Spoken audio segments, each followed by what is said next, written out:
大家好，我是七七。今天我们来做一个5分钟早餐，就是这个升级版的法式吐司。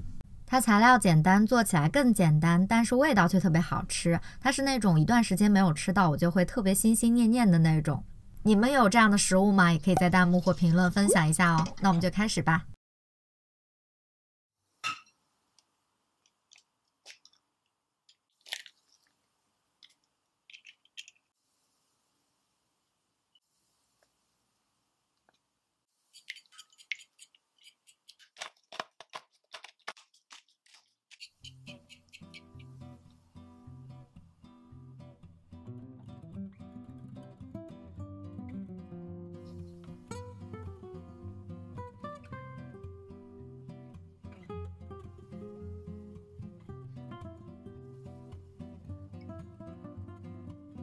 把另一片浸泡了淡奶液的那一面朝上，盖上就好了。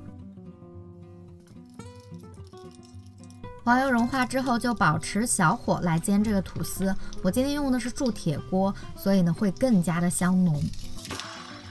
中间可以再翻一次面，小火煎至到芝士都融化就可以了。